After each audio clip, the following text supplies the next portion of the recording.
ছোট দোকান দিয়ে বড় স্বপ্ন পূরণ করা সম্ভব।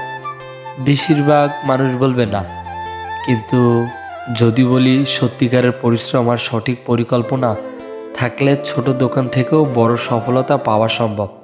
হ্যাঁ, এই গল্পটা আপনাদের জন্য যদি আপনি ব্যবসা নিয়ে সিরিয়াস হন।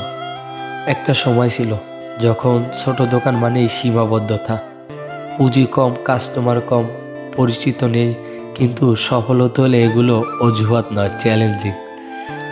একজন ব্যবসায়ী মাত্র 6 থেকে 8 ফুটের ছোট দোকান দিয়ে শুরু করছিলেন। দোকানে ছিল কয়েকটা ওড়না, কিছু হিজাব আর হাতে গোনা কয়েকটা কাস্টমার। প্রতিদিন খুব সামান্য বিক্রি হতো, কিন্তু সে হাল ছাড়েনি। প্রথমে সে ঠিকই করলো, কাস্টমারদের ভালো সার্ভিস দিতে হবে, কেউ আসলে হাসি মুখে কথা বলবে, ভালো অফার দিবে। দাম সামান্য কম রাখলো, কিন্তু মান ঠিক রাখলো, যাতে কাস্টমার বারবার ফিরে আসে। ডিজিটাল মার্কেটিং শুরু করলো, ফেসবুক পোস্ট, লাইভে কাপড় দেখানো, কাস্টমারের রিভিউ নেওয়া।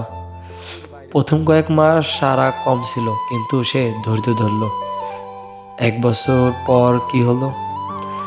দোকানের নাম ছড়িয়ে পড়লো, অনলাইনেও প্রচুর অর্ডার আসতে লাগলো। দিনে যেখানে 5টা অর্ডার আসতো, এখন দিনে 50 থেকে 100টা অর্ডার আসে। সে এখন বড় একটা শোরুম খুলছে, যেখানে স্টাফও আছে। কেউ যদি মনে করে আমার দোকান ছোট, আমি কিভাবে বড় হব, তাহলে এই গল্প তার জন্য।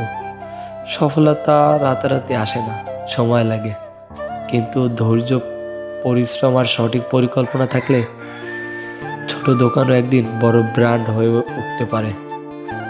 আপনি কি ব্যবসা করতে চান? তাহলে হাল ছেড়ে দিয়েন না, সঠিক পরিকল্পনা নিয়ে এগিয়ে যান। দেখবেন ইনশাল্লাহ আপনিও পারবেন। কারণ চেষ্টা, ধৈর্য আর আপনার মেধা দিয়ে সব কিছু করা সম্ভব। জাস্ট আপনার চেষ্টাটা থাকা জরুরি।